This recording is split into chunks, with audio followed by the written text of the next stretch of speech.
the people out there who like Christmas, who want to get into the Christmas spirit and giving gifts and all of this stuff, and decorations and Christmas trees and celebrations and dinners and parties and the whole works, without ever touching on the meaning of Christmas, the theology behind it.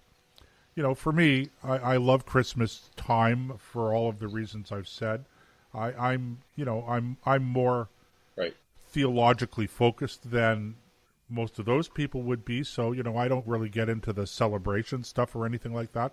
But I do like the atmosphere of the season, and as somebody with as one of my favorite sayings, no horse in the race or dog in the hunt.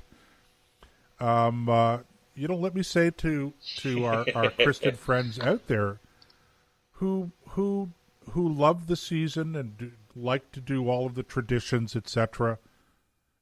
Take the time. This is what I would say. Take the time to think about the real meaning behind Christmas. Don't lose sight of it, because I think it's important. I think it's important to I think you can even, to a degree. I couldn't agree more.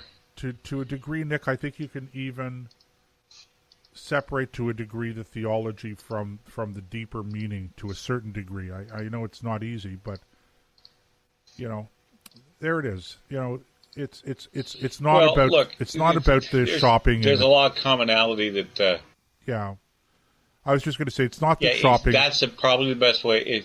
Don't get lost in the commercialism. Right. That's a good way to put it. Don't get lost in the commercialism, because the commercialism is not what it's about. Because that's really easy to do. Exactly. No matter what you think of Christmas, it certainly isn't that. Now tell us. And that's why I'm. Go ahead. Finish. Go ahead and finish, Nick. I have a question for you. Oh, okay. I was just going to say that, the commercialism unfortunately has really run rampant in as time goes by, and that sense of if I could be so corny, say people toward men, certainly has been lost, because people are so busy trying to get everything perfect for somewhere I read by some wise guy who said that choose what's important, not what is urgent. Yeah, that's a good saying. Very ecumenical. Cuts across all kinds of religions. I think that's a very wise way to live one's life, and we could get into all of those sayings and that, but I think that's too deep for right now. Hey, listen, Nick, I want to hear you. You mentioned before off air, when we were talking about this stuff, about the origins of the Christmas tree. Now, the Christmas tree, of course, today has become, at least in this part of the world, a ubiquitous symbol of Christmas. But it wasn't always that way. So tell us a little bit about the origin of the Christmas tree. Okay. The Christmas tree is actually part, if I remember my history correctly, and I could very easily be wrong, and it's the same thing with the Easter egg. As the Christian church expanded in territory and influence, it would run into different pagan religions, and they would evangelize them. And, from our perspective, that was a great thing. But in order to make them feel more at home and feel like it wasn't a complete alienation of the things that they had said before, because in most things there's a grain of truth. So what the church would do is say, okay, there's, things like child sacrifice, which was rampant in a lot of these pagan religions. We're not doing that. And they got rid of a lot of the really bad stuff, but they said, but what we will do is let's keep this Christmas tree. That's not necessarily a bad idea. And it gave them a touchstone, if you want, to make that transition from paganism to Christianity. And it's the same thing with the Easter egg. The Easter egg comes to us, first of all, the Christmas tree was used around the winter solstice, sort of thing. would recognize and feel comfortable with. So that's kind of the root of where, pardon the pun, the root of where the Christmas tree comes from. Easter eggs are another example of a tradition that was adopted by the church as they grew and encountered more pagan religions, and was a way of greasing the skids, if I can use that term, to allow for, or at least I didn't lose everything, or at least, they're not asking me to make a complete 180-degree turn. They accept the fact that some of what I believe actually has value. And I think that was a very wise thing to do, and it also has given us some beautiful traditions, the Christmas tree being one. I mean, what home feels complete without a Christmas tree this time of year? If you're a Christian, that is, or if you're somebody who likes those kinds of things. Well, in this part of the world anyway, I don't think that Christmas, and in Europe as well, Christmas trees are popular. And I think that the Christmas tree tradition originated in Europe, in Central Europe. But I don't think that Christians, for instance, in, let's say, Malaysia or in India, I mean, do they do Christmas trees? Do you know? No, I don't think so. And that might be as for reasons as complicated as availability.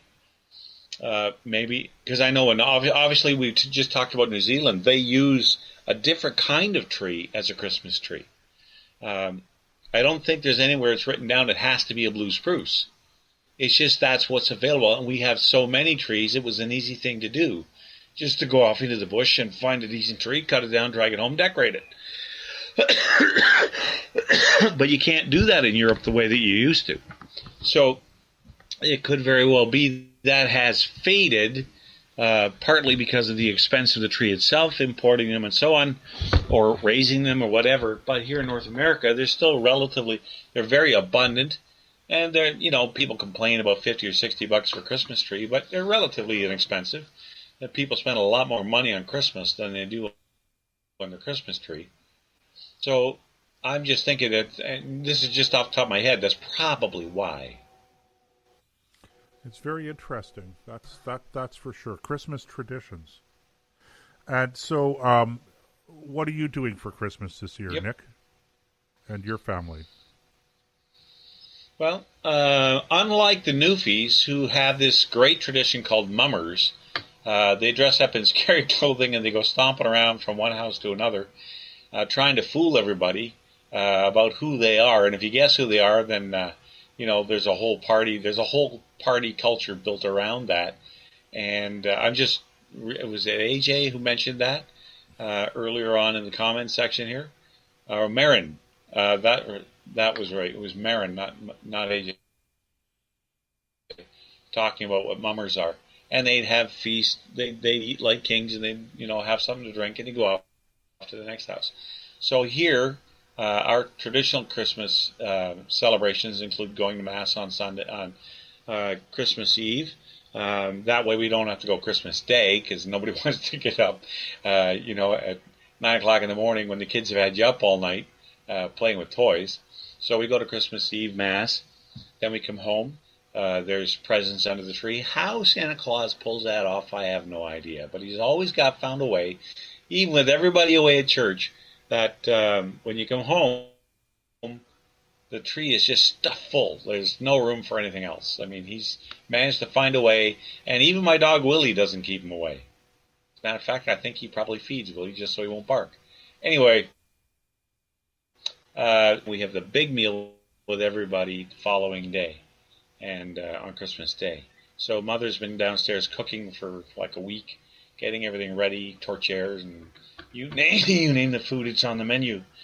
And we really do enjoy our family, and it's not going to be any different this year than it was last, and it won't be any different next year than it is this one, everything being equal. So, in other words, there's certain politicians who think they can tell us to cancel Christmas, and we just basically flipped them, flipped them the bird and said, "No, I don't think so. We're going to do what we always do." All right. Well, I'm looking at the clock, Nick, and with that, I think that it's time that we wrap things up for the evening. So, from us to you, ladies and gentlemen out there. Thank you so much for your loyalty, for listening in, joining us, allowing us to be part of your weekly routine. And may you have a happy, meaningful, family-oriented, joyous Christmas. And we will catch you next week. As per usual, our show will be on live next Wednesday night as well. And that's it for me, Nick. All right, Joseph. Well, to all of our listeners, Merry Christmas, Happy New Year, and Nubi CBS. Good evening, God bless. Don't let anything disturb your peace, especially this time of year, and may you have a fair wind and a following sea.